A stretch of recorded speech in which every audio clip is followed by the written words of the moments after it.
Hey, awesome artists. We are going to add some silhouettes of pine trees to your winter sky today.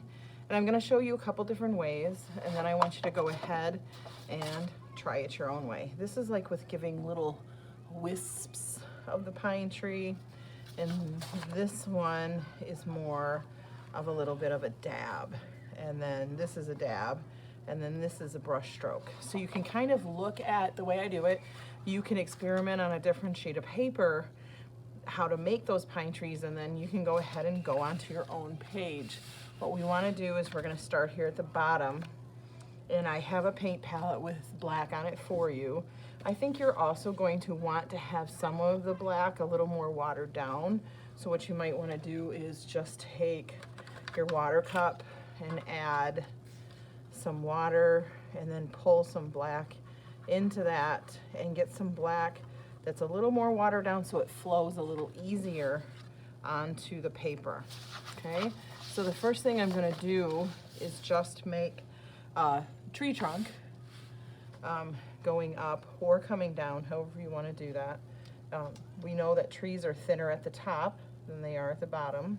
So I'm just going to start, and with my hair, like soft haired brush, watercolor brush, I'm going to come in and make a line that comes down to the bottom of my page. And it did get a little watery there. And it doesn't have to be like this perfect line. Tree trunks are not a perfect straight up and down kind of thing. Okay, after I get that tree trunk in there, we know that our pine trees are thinner at the top and they get thicker as they go down.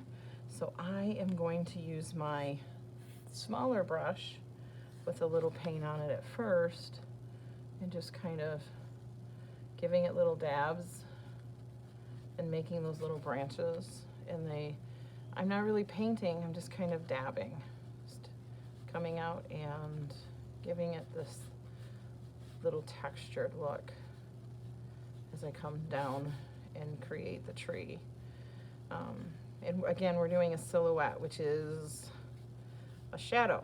We're not seeing all the color because the sun is setting or whatever in this low light. And so we're just seeing that outline, and everything else is kind of a solid. So I'm just dabbing using this brush and giving it texture, and my branches are getting a little bit longer. So I could actually probably switch to my other brush if I wanted to here in a second.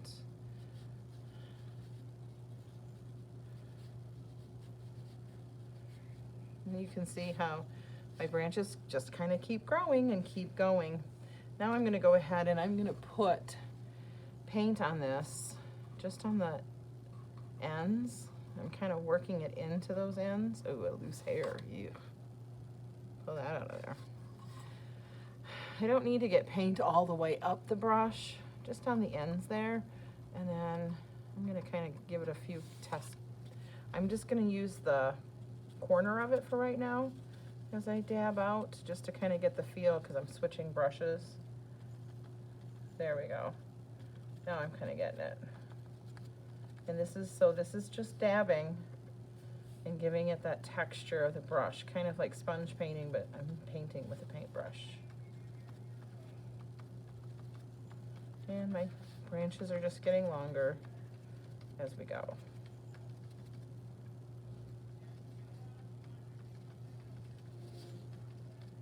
Okay, so I'm just going to continue on down, and so I'm just making that tree grow all the way down. Now, if you don't want to have it all the way filled in all the way to the bottom, I suppose you could, but these trees are far away, and we're just gonna bring it right down. Keep it coming. And you can see my brush is touching the paper more the farther down I go, and the bigger my branches get. Okay, so that's the one tree where I was doing the dabbing. If I'm gonna do something with more of a brush stroke, I might start out the same way, and I'm just gonna make this a little bit shorter tree and go ahead and do my tree trunk. But now, instead of doing the dab, dab, dab like I did here, I'm gonna come out with brush strokes. And I'm gonna use the stiffer brush.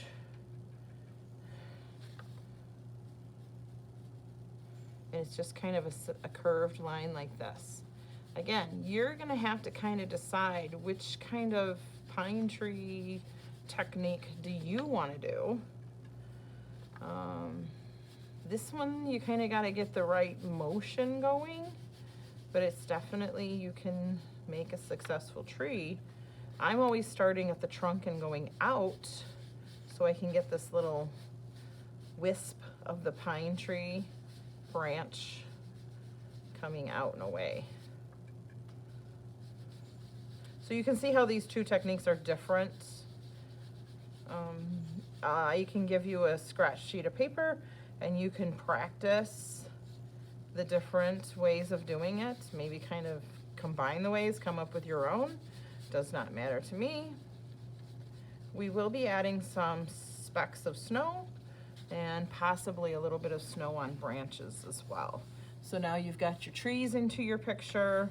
I would go ahead and probably put a third one in here somewhere, maybe one that is over here framed in, or half of it is coming off, and it kind of helps frame in that picture. So that is our winter trees.